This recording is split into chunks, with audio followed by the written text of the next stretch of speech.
The wind didn't just blow through Riverbend Creek, it came down from the hills with teeth, hard, hungry, and mean. It drove needles of ice right through the clapboard walls of the one-room schoolhouse, a place that felt more like a tomb with each passing day. Inside, Clara Carrington wiped a ghost of chalk from the slate. As if it mattered. As if a clean board could hold back the night that was coming for her. Her last few students had scurried home an hour ago, little flags of scarves trailing in the white out. But Clara stayed, pretending to tidy. Pretending the room still needed her. The truth was colder, sharper. She wasn't ready to walk home to a house that held nothing but silence. 6 months a widow, 3 months unpaid, and one blizzard away from being just another name on a forgotten headstone. That's what the church lady had whispered, not unkindly, last Sunday. Clara finally pulled her thin shawl tight and stepped into the maw of the storm. The snow wasn't just falling. It was alive. It grabbed at her skirts, and each step was a battle, the road trying to swallow her whole. The lantern in her hand was a joke, a tiny, sputtering light that cut a pathetic little tunnel through the endless white. It wasn't enough. It was never enough. She counted the doors she passed. Mr. Talbot's blacksmith shop, shuttered and silent. Mrs. Chen's cafe, one dim lamp breathing behind a curtain of frost. Counting was a trick, a way to give the wind something to argue with besides the frantic beat of her own heart. It didn't really help. By the time she saw her cabin, her fingers were wood. The key slipped, twice, skittering like a terrified insect across the frozen stoop before she pinned it with her boot. The air inside didn't greet her. It met her like a stranger at a funeral, cold, formal, and unsympathetic. The hearth was just a black grin in the darkness. She set the lantern down and stood perfectly still, letting the familiar ache settle into her bones. James's coat was still on the peg by the door. The sleeves were empty, but the collar was turned toward the room, just the way his head used to turn when she spoke his name. She grazed the rough wool with the back of her hand, half expecting it to be warm. It wasn't. No wood, no money for wood until the county paid. If the county paid. She knelt at the firebox anyway, poking at dead ash with a splinter of kindling, making the motions of warmth, because the motions were all she had left. The cabin groaned as the storm pressed its knuckles into the walls. Outside, something banged once, a sharp crack swallowed by the gale. Then came a knock, a single measured beat on the door. Not the wind, not a branch. It was a knuckle. Clara froze. One hand flew to the old pistol James kept on the mantel. The other steadied the wavering lantern. "Who is it?" she called out, her voice surprisingly even. A man's voice answered through the wood, low, unhurried, calm. "Name's Thomas, from South Ridge." The voice paused, then added the 3 words that would change everything. "I brought fire." The door groaned open on a world of screaming white. He stood there, framed by the storm, bigger than the doorway itself.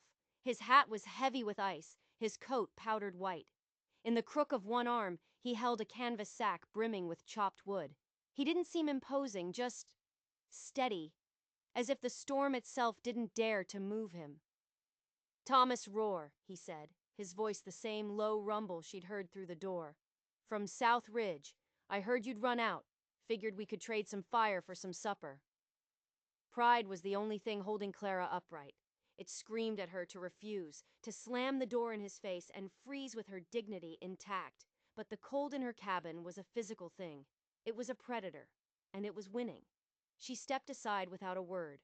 Thomas crossed the threshold and knelt by the hearth as if he'd done it 1,000 times. Kindling clicked, a match flared, and a thin, hungry flame took hold, licking at the darkness. Clara stood back, arms crossed tight, watching him. She'd seen him before. All week she'd seen him. A dark figure on horseback at the edge of town, just watching. Always watching. "You've been watching me," she said. It wasn't a question. He didn't even look up from the fire. "Wanted to see how long you'd last." Her spine went rigid. "I don't need saving." He finally turned then, his face softened by the rising glow of the flames. He met her eyes. "I didn't say you did," he said, his voice quiet but carrying a strange weight. "But I know what it feels like to keep standing when winter wants you buried." The words landed harder than the silence had. She heard herself ask, almost against her will, "Why tonight?" He leaned back on his heels, his gaze never leaving hers.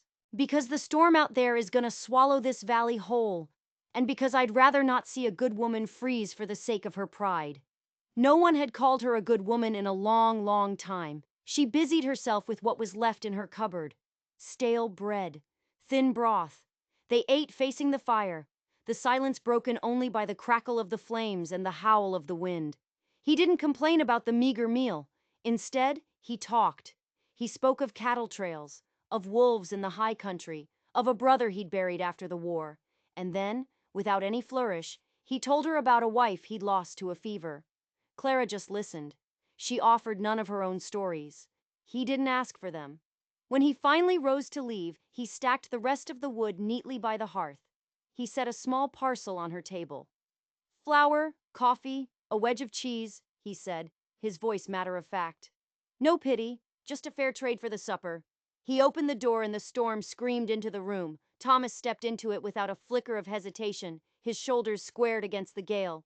Clara shut the door behind him, the latch clicking home. The cabin was different now. The fire burned warm and steady. The silence no longer felt like an enemy. And for the first time in 6 months, she realized her hands were no longer shaking. She sat in her rocker, staring at the parcel on the table, and let herself believe that maybe, just maybe, she would be there to see the morning. The storm only grew crueler.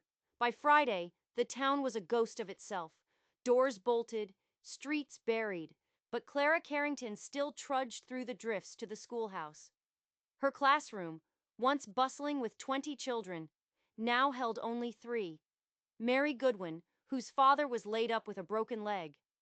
Polly Talbot, his boots stuffed with paper to keep his toes from freezing, and little Sadie Flynn, who hadn't spoken a word since her mother's death, clutching her slate like a shield.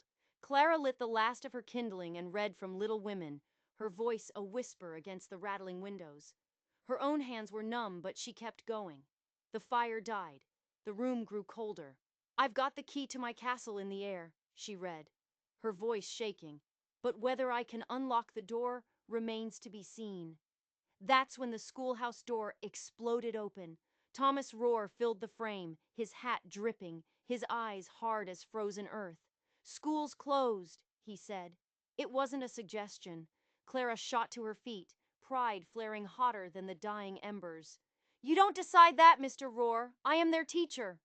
He stepped inside, stamping snow from his boots, his presence seeming to suck the last of the warmth from the room.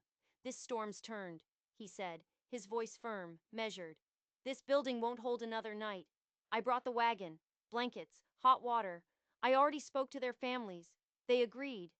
The children's faces, pinched with cold, lit with a sudden, guilty hope. Clara planted herself between Thomas and the door. "You should have asked me first." He met her eyes, steady as a mountain. "I did," he said, his voice dropping, becoming quiet and dangerous. "3 days ago, when I brought you firewood, you just didn't listen." The silence in the room was suddenly louder than the wind. Her pride was a bitter taste in her mouth. "I'm trying to keep them alive," she said, her voice low and trembling. "So am I," he answered, his voice softening just a fraction. She finally stepped aside. The children filed past her, bundled into the safety of his wagon without a backward glance. He returned the next evening. The schoolhouse was empty. The desks were bare. Frost crawled up the windows like grasping fingers. "You'll freeze in that cabin," he said. Clara lifted her chin. "I'll manage." He crossed the room in 3 long strides, stopping so close she could feel the cold radiating from his coat. "You won't," he said, his voice low. "And you know it." Before he left, he turned at the door. "Stubborn's a strength, Miss Carrington," he said, "but out here, it can kill." Then he was gone. She was left alone with the echo of his warning, wondering if her pride was armor, or if it was just the walls of her own tomb. The storm didn't let up. If anything, it sharpened its claws. Clara stayed late in the empty schoolhouse, the silence pressing in. When Thomas returned, it wasn't with brisk words or warnings. It was with a piece of paper, folded carefully in his pocket. He set it on her desk and slid it toward her. The handwriting was neat, the terms clear. Room and board at his ranch. a salary through the spring. All she had to do was teach the children of his ranch hands, in a place that was safe, a place with food and firewood, and a roof that wouldn't collapse. The offer was too generous. It was an act of pity. Her throat tightened. Why me? His gaze didn't waver. Because you didn't quit when anyone else would have. And because they already trust you. Her pride bristled. I don't need your charity. He shook his head, a flicker of something she couldn't name in his eyes. This isn't charity, Miss Carrington. It's a partnership. He leaned forward, his hands flat on her desk. You keep your independence, your own quarters, your own say in the classroom. And when spring comes, if you want to leave, you leave. No chains, no obligations. Partnership. The word hung in the air between them. It was a lifeline, but it was also an admission of defeat. To accept meant admitting she couldn't survive on her own. To refuse meant clinging to a pride that would surely be her shroud. Her fingers trembled as she folded the contract. I'll think about it. Thomas just nodded. I'll be back in the morning. His voice was calm, but there was a finality to it, like a man who had already won. That night, Clara sat by her pathetic fire, the contract heavy in her lap. James's coat still hung on the wall, a silent monument to promises broken by death. She stared into the flames until her eyes blurred, the silence of the cabin wrapping around her like a cold, wet sheet. She found herself looking through the small parcel of food he'd left that first night. The flour, the coffee, the cheese. She needed to see it again, to understand the man who would make such an offer. Her fingers brushed against something hard inside the sack of flour. It wasn't a rock. She dug it out. It was a small leather pouch, tied with a worn string. It was heavy for its size. Her heart hammered against her ribs. What was this? She fumbled with the knot, her cold fingers clumsy. The pouch fell open in her palm, and inside, glinting dully in the firelight, was something she never, ever expected to see. It was a tarnished silver star, a sheriff's badge. By morning, Thomas had kept his word. The old ranch library, once filled with dusty books, was now a classroom. Oil lamps cast a warm, golden light on a new slate board. 10 small desks, crafted from repurposed crates, stood in neat rows. It wasn't fancy, but it was warm, it was safe, and it was hers. She accepted his offer. She didn't mention the badge, not yet. The sound of hooves and laughter broke the morning quiet. 10 children tumbled in, their cheeks pink from the cold, their eyes wide with a curiosity that outshone the storm. You really a teacher? One boy asked, a mix of doubt and awe in his voice. I am, Clara answered, a real smile touching her lips for the first time in months. The room filled with chatter. Small hands clutched chalk. Eager voices asked questions. For the first time since James died, the crushing weight on her chest began to lift. These children, with their patched coats and worn slates, they brought hope with them. By midday, she was walking between the desks, guiding hands, learning names. Rosa, Joseph, Samuel. Rosa, a quiet girl with dark eyes, carefully drew a picture of Clara at the blackboard, with a fire glowing bright behind her. Clara blinked back the unfamiliar sting of tears. Then the door opened. Silence fell as Thomas stepped inside, carrying a tray of steaming stew and mugs of warm milk. The children froze, their eyes filled with a reverence usually reserved for church. To them, he was a legend who commanded herds and storms. Eat, he said simply, setting the tray down. He nodded once and left, but his presence lingered. The children ate hungrily, sharing bread without being asked. Clara didn't eat. She was full on something else entirely.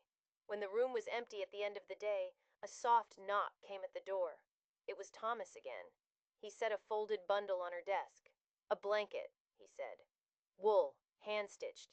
Catherine made them. Catherine, his dead wife. Clara's breath caught as she unfolded it. Neat patterns of red roses were stitched into the deep blue fabric. She believed in warmth, Thomas said quietly, his gaze steady. Even for strangers.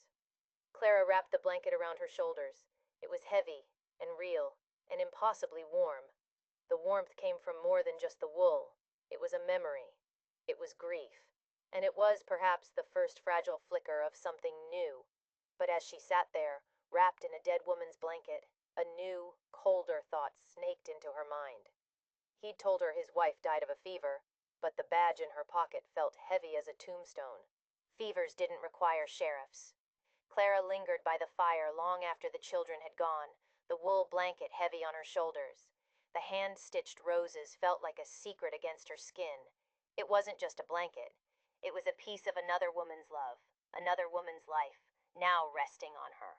Her eyes fell on Rosa's drawing left on the desk. Clara at the blackboard. Children gathered around. A fire glowing bright. In the corner, Rosa had written in uneven letters, "Our new teacher. She makes the cold go away." The words hit her harder than any storm. For months she had felt like a ghost, defined only by what she had lost. But here was proof that someone saw her, not as a widow, not as a charity case, but as warmth itself. She pressed the drawing to her chest. Maybe the thaw didn't have to wait for spring. Maybe it had already begun. But the questions still gnawed at her. The badge, the blanket from a dead wife, the man who was too steady, too prepared, too present. Who was Thomas Rohr? And what did he really want in this forgotten valley? The next day she watched him from the classroom window. He was mending a fence line, his movements efficient and strong. But his eyes were never still. They scanned the horizon, the tree line, the road leading back to town. He wasn't just a rancher. He was a man watching his perimeter. He was a man waiting for something. That afternoon, little Sadie Flynn, silent Sadie, tugged on her sleeve. The girl held up her slate. She hadn't drawn a horse or a house. She had drawn a man's face. It was a rough, childish sketch, but the details were sharp. Cruel eyes, a thin mouth, and a long, jagged scar that ran from his temple to his jaw. Clara's blood ran cold. She knew that face. She had seen it before. He was one of the strangers who had stood at the back during James's funeral, his eyes hidden by the brim of his hat. She had thought it was odd then. Now it felt like a threat. She knelt down, her voice a whisper. "Sadie, who is this?" The little girl's eyes filled with a terror so profound it stole Clara's breath. Sadie didn't say a word. She just took her sleeve and frantically wiped the slate clean, erasing the face until nothing but a gray smudge remained. As if she'd just broken a sacred rule. As if just drawing him was a danger. Clara couldn't shake the image of the scarred man. She tried to ask Sadie about the drawing again, but the girl just shook her head, her small body trembling. Later that day, Clara saw Thomas in the barn, his back to her. He wasn't sharpening tools or mending tack. He had a map of the valley spread across a barrel, held down with rocks. He was marking it up, not with circles for grazing pastures or lines for fences. He was marking crosses, on ridge lines, overlooks, places with a clear line of sight down into the ranch, vantage points, sniper nests. The cold dread that had been simmering inside her boiled over. She walked right up to him. "Who are you?" she demanded, her voice shaking with a mixture of fear and anger. He turned slowly, his face a mask. He tried to cover the map, but it was too late. "I'm a rancher, Miss Carrington." "No," she said, her voice rising. "Ranchers don't have sheriff's badges hidden in flour sacks. Ranchers don't map out kill zones around their property." She took a deep breath, her heart hammering. "And little girls who haven't spoken in months don't draw pictures of scarred men who show up at my husband's funeral and then erase them in terror." She pulled Sadie's slate from her bag. She had taken it after the girl had run off. She held it up for him to see, the faint gray smudge of the erased face still visible. "Who is he?" she demanded. The mask on Thomas's face finally cracked. The steady rancher disappeared, replaced by someone harder, colder, and much more dangerous. He looked from the slate to her eyes, and the weight of his gaze was immense. He let out a long, slow breath. "His name," he said, his voice flat and deadly, "is Silas Kane." The name meant nothing to her, but the way he said it sent a shiver down her spine. "And I'm not a rancher," he continued, his eyes locking onto hers. "I'm a U.S. Marshal, and I've been hunting him for 2 years." The barn suddenly felt very small, the world outside falling away. A U.S. Marshal, here, in this valley. "Why?" she whispered. He didn't answer right away. He just stared at the smudged slate, his jaw tight. When he finally spoke, the words were clipped, each one a piece of jagged ice. Because he's the man who murdered my wife. He paused, and the confession that came next hit Clara like a physical blow. And my brother. The air in the barn was thick with ghosts. Thomas's story came out in sharp, painful fragments. Silas Kane wasn't just some outlaw. He was a monster who preyed on isolated communities, bleeding them dry through fear and corruption before disappearing like smoke. He'd done it to the town where Thomas had lived with his wife, Catherine, and his brother, who was the town sheriff. Kane had murdered them both, burned their home to the ground. Thomas had been hunting him ever since. The trail had gone cold for months, then a whisper had led him here, to Riverbend Valley. I believe he's hiding here, Thomas said, his voice raw. Hiding in plain sight among your neighbors. Clara's mind raced, connecting the dots. The town's fear, the isolation, the way people looked over their shoulders. It all made a terrible kind of sense, but there was one piece that didn't fit. What does this have to do with me? She asked. With my husband? Thomas's face hardened. He looked like he was about to deliver a death sentence. He reached into his coat pocket and pulled out a worn, folded photograph. He handed it to her. Her hands trembled as she unfolded it. It was a picture of two men standing outside a saloon. One was the man from Sadie's drawing, Silas Kane. The scar on his face was a livid white line. The other man, standing beside him, looking nervous and out of place, was James, her James. The world tilted, the floor of the barn seeming to drop away beneath her. It couldn't be. No, she whispered, shaking her head. James was a homesteader, a good man. He was a good man in over his head, Thomas said, his voice gentle now, but firm. Kane used him, probably for bookkeeping, scouting trails. James was smart, but he wasn't strong. Kane must have decided he was a loose end. The truth hit her like a physical blow, knocking the air from her lungs. James's fever. It wasn't a fever at all.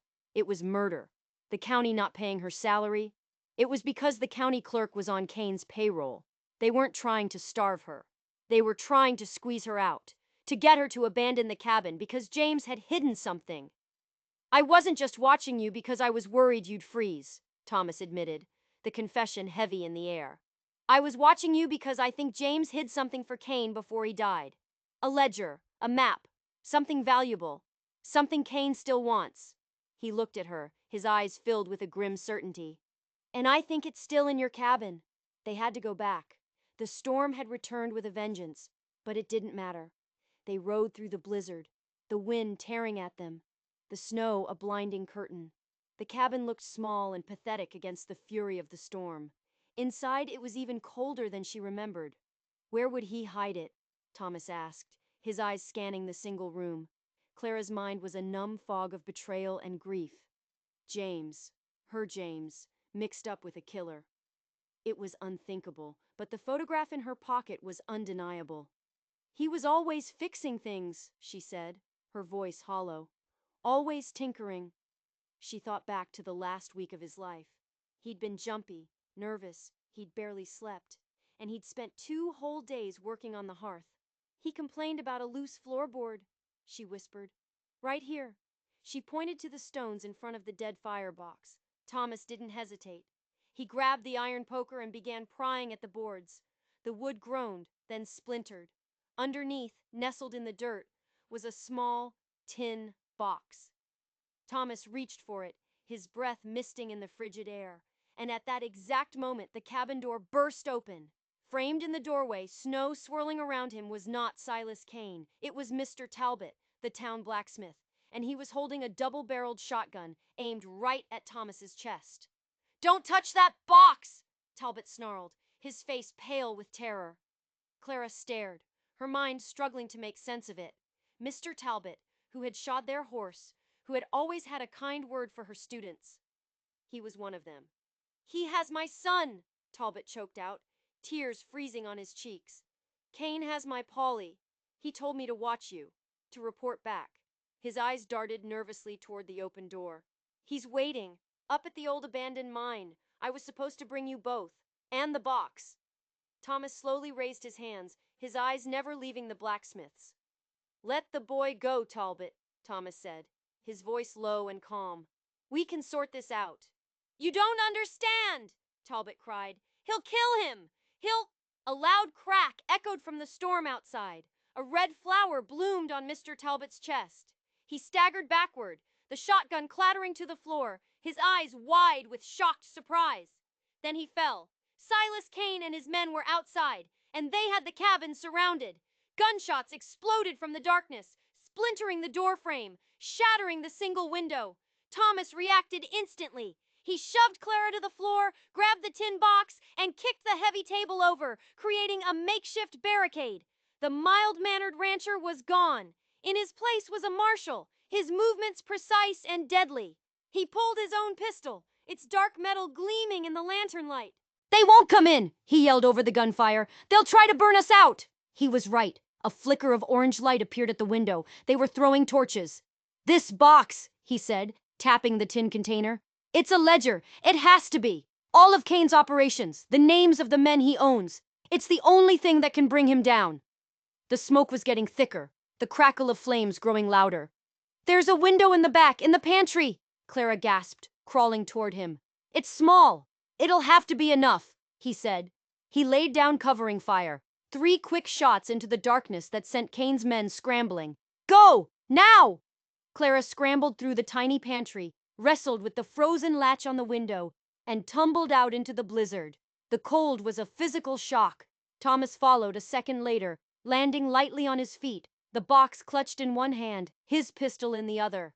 They ran. The storm was their only ally, its blinding snow providing cover. They could hear shouts and gunshots behind them, but the sounds were muffled, swallowed by the wind. They didn't stop until they reached the relative safety of the ranch, stumbling into the barn, gasping for breath, their lungs burning. The ranch hands, alerted by the sound of the approaching riders, were already there with lanterns and rifles. They were safe, for now. Thomas slumped against a hay bale, exhausted. Clara knelt beside him, her hands shaking as she took the tin box from him. She pried open the lid. Inside, just as Thomas had guessed, was a small, leather-bound ledger. She opened it. The pages were filled with neat columns of names and numbers. But it was gibberish, a meaningless jumble of letters and figures. It was a code. I don't understand, she said, her heart sinking. It's useless. Thomas took the book, his brow furrowed. He shook his head. Kane is too smart to write it all down plainly. Clara stared at the pages, a strange sense of familiarity tickling at the back of her mind. The specific way the letters were grouped, the cadence of the numbers. She had seen something like this before, in a book on cryptography she'd once read. It was a specific kind of cipher, a book cipher. To break it, you needed the key. You needed the original book that was used to create the code. And then she saw it. Scrawled on the inside cover of the ledger in James's familiar handwriting were 2 words, Little Women. The same book she had been reading to the children just before Thomas had burst into her classroom. The key to destroying Silas Kane had been in her hands the entire time. And the code itself wasn't just a jumble of letters. It was a code only a teacher would recognize. They barricaded the ranch, the hands taking up positions with rifles, their faces grim. This was their home. They would not give it up without a fight. Inside the main house, by the light of a single lamp, Clara went to work. With a copy of Little Women from the ranch library, she began the slow, painstaking process of deciphering the ledger. Each number corresponded to a page, a line, and a letter in the book. Page 10, line 5, letter 3. The names began to emerge from the gibberish, one by one. County Clerk Miller, Sheriff Brody, Judge Peterson, men she had known her whole life, men who smiled at her in the street. All of them were on Kane's payroll. All of them were part of his disease. As she worked, Thomas paced the room, his face a thundercloud. Then he stopped. He swayed on his feet, a hand pressed to his chest. A racking cough tore through him, a deep, ugly sound that seemed to come from his very soul. He stumbled, catching himself on the back of a chair. Clara rushed to his side. Thomas? He tried to wave her away, but another cough seized him, harder this time. He pressed a handkerchief to his lips. When he pulled it away, it was stained with a bright, terrifying red. No, Clara whispered, her blood running cold. The heat radiating from his skin was intense. Pneumonia, brought on by the cold, the exhaustion, The fight at the cabin. It was happening again. Just like with James. Just like with Catherine. The fever was back. He collapsed into the chair, his breath coming in ragged gasps, his eyes glassy with fever. The list, he rasped, his voice a ghost of itself. Finish. The list. Clara fought back tears of sheer terror. She couldn't lose him too. Not now. She forced herself to turn back to the ledger, her hands flying across the pages. She worked for hours, the only sounds in the room the scratch of her pencil, the howl of the wind, and Thomas's labored breathing. Finally, she was done. She had a complete list of every corrupt official, every secret deal, every crime Kane had ever committed in the valley. But there was one name at the very top of the list. The name of the man who ran everything. The man who had brought Silas Kane here. The spider at the center of the web. The name was so shocking, so impossible, that she had to read it 3 times to believe it. Reverend Whittom. The man who had preached at her husband's funeral. The man who had married her to Thomas. The ranch was an island in a sea of white. Thomas was delirious, his life hanging by a thread. Clara was in charge now. The fear was a cold knot in her stomach. But underneath it, something else was growing. A hard, clear rage. These men had taken her husband. They had corrupted her town. And now they were trying to take the man she stopped that thought before it could fully form. There was no time for feelings. Only action. She couldn't win a gunfight. Kane had more men, more guns. But she had the ledger. She had the truth. And she was a teacher. She knew how to command a room. She found Mrs. Chen, who had come to the ranch with supplies, her face a mask of worry. Clara knew instinctively that the woman could be trusted. "I need you to get a message to Reverend Whittom," Clara said, her voice low and urgent. She told her what to say. A trade. The ledger for safe passage out of the valley for Kane and his men. The meeting was to be at dawn, at the schoolhouse, her schoolhouse. Mrs. Chen's eyes widened, but she nodded once, a flicker of iron in her gaze. "I will see it done." But Mrs. Chen didn't just deliver the message to the Reverend, she delivered it to every family who had been wronged by Kane, every rancher whose land had been threatened, every mother who feared for her children. She told them to come to the schoolhouse, unarmed, just to bear witness. At dawn, the sky was a bruised purple. Clara stood alone in the center of the one-room schoolhouse. The ledger was on her desk. The door opened. Reverend Whittom entered, his face pious and calm. Silas Kane was behind him, the scar on his face livid in the gray light. His men fanned out behind him. "Mrs. Rohr," the Reverend said, his voice smooth as silk. "A wise decision. Give me the book, and this can all be over." "First," Clara said, her voice ringing out in the empty room, "I have a lesson to give." She turned to the slate board, and she began to write. She wrote the names from the ledger: Clerk Miller, Sheriff Brody, Judge Peterson. With each name, the Reverend's smile tightened. Kane's hand crept toward his gun. "This is foolishness," Whittom hissed. "Is it?" Clara asked, not turning around. She kept writing. Then she wrote the final name. Reverend Whittom. She underlined it. Twice. She turned back to face them, her eyes blazing. "You preyed on the weak," she said, her voice shaking with controlled fury. "You used fear to poison this valley. You took my husband. You tried to kill the only good man left in this place." She pointed a trembling finger at the Reverend. "All in the name of God and greed." Kane laughed, a harsh, ugly sound. "Brave words, teacher, but there's no one here to listen." And at that moment, the schoolhouse door opened again, and again, and again. The room began to fill with the people of Riverbend, the ranch hands, the farmers, the blacksmith's wife, Mrs. Chen. They stood in silence, their faces hard, their eyes fixed on the names on the board. They had come to bear witness. The Reverend's face went white. Kane spun around, his hand on his pistol, but he was surrounded. There was nowhere to run. The truth had him cornered. The power of Kane and the Reverend wasn't in their guns. It was in the secrets they kept. And Clara, with a piece of chalk and a child's reading book, had laid all those secrets bare. The crowd didn't need rifles. Their silence, their judgment, was a far more powerful weapon. The corrupt sheriff, seeing the tide turn, arrested both Kane and Whittom on the spot, his face a mask of panicked self-preservation. Justice, when it finally came, was swift. The valley began to heal. Thomas recovered. Slowly, day by day, the fever receded. His strength returned. Clara sat by his side through it all, nursing him, reading to him, never leaving him. One afternoon, as the first real sunlight of spring streamed through the window, he opened his eyes and saw her there. He reached for her hand. "You saved me," he whispered. "We saved each other," she replied. The winter finally broke. The snow melted, the creek began to run, and the valley floor turned a fragile, hopeful green. The marriage contract, once a shield of convenience, was forgotten.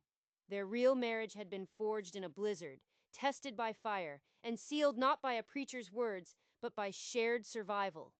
They adopted little Sadie Flynn, and on the first day she spoke again, her first word was "Pa," directed at Thomas. The first bell of the spring term rang out across Riverbend, clear and full of promise. Clara stood on the porch of the schoolhouse, cradling their newborn son. They named him James. Beside her, Thomas rested a steady arm around her, drawing her close. Below them, the children of the valley, including Sadie and a now safe Polly Talbot, laughed and played in the sunshine. It was the start of a new season, a life remade from the ashes of loss. A family built not on blood, but on choice. Clara looked up at Thomas, whose eyes no longer held the shadows of a lone hunter, but the warmth of a man who had finally come home. Winter had taken so much, but it had also planted seeds. Together, they had proven that even after the hardest frost, something new and strong and beautiful can grow. If you believe that the deepest scars can heal and that hope can bloom in the coldest of places, don't forget to hit that subscribe button. We've got more stories to tell.